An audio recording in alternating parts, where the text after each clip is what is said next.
Weaver क्या हाल है? ठीक हो? उम्मीद है खैरियत नाल हो। तुसां दे पे लोग वखरा ते आज मेरा इंटरनेट दा कनैक्शन खराब थी गया ते एक्सचेंज दे विच आए खले हां। एक्सचेंज दे विच उस कनैक्शन सेट करने उस पिछे जे कॉल की PTCL वाले ने उन्हें आख्या तुहाडा एक्सचेंज च मसला है ते हुण असां एक्सचेंज दे विच आए खले हां। एक्सचेंज खुले ना पिया ते असां उत्थों जे कनैक्शन सेट करने ते आओ तुहानू दिखवेने भाई कि'यां कि'यां सेट थींदा है ते केह् लगा होया होना है।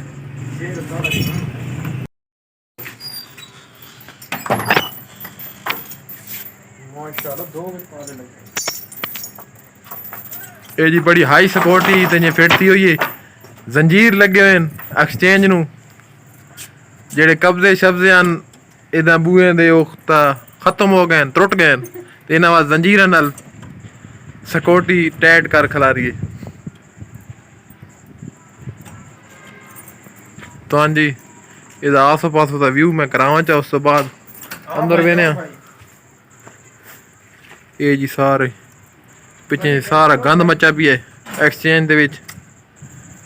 एक कमरा है जी जेड़ा पिछे टावर लगा है उसदा ये जनरेटर दा कमरा है। ये जी आ गया लाइट ओके है ना लाइट अपन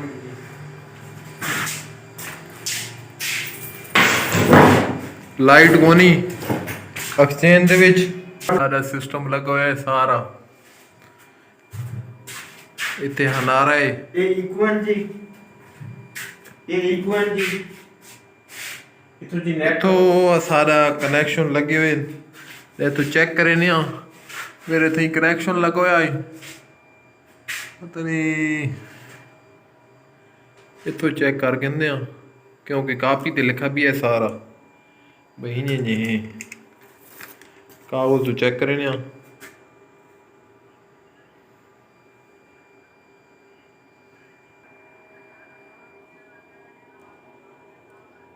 वी इतरी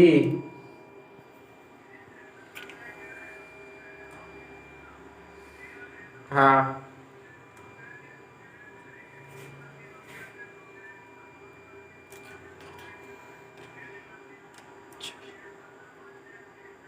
अच्छा चवी डीपी दा कितना है?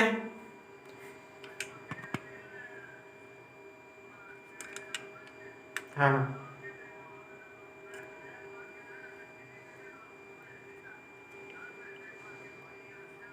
चल मेहरबानी शुक्रिया।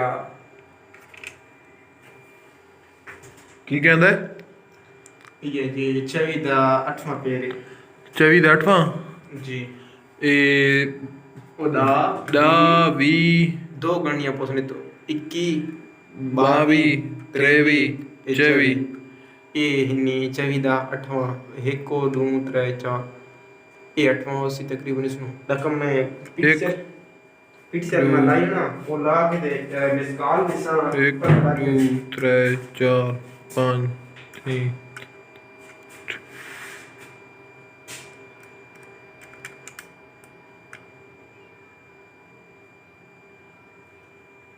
ये जी तुझे चेकिंग करने खला ये निका कीरा काम होने छोटा इं समाल तारा लगी हुई छोटियां तुसा दे पे हो इन्हां दे जो अपना कनैक्शन गुलना होना है मेरा जो अपना कनैक्शन है वो उसनू गुलेने पे तो उस तो बाद उसनू सैट करके तो मेरा नैट उत्ते ही चल वैसी मेरा अज दिहाड़ दा सारे दिन मेरा नैट अज बंद रहा है।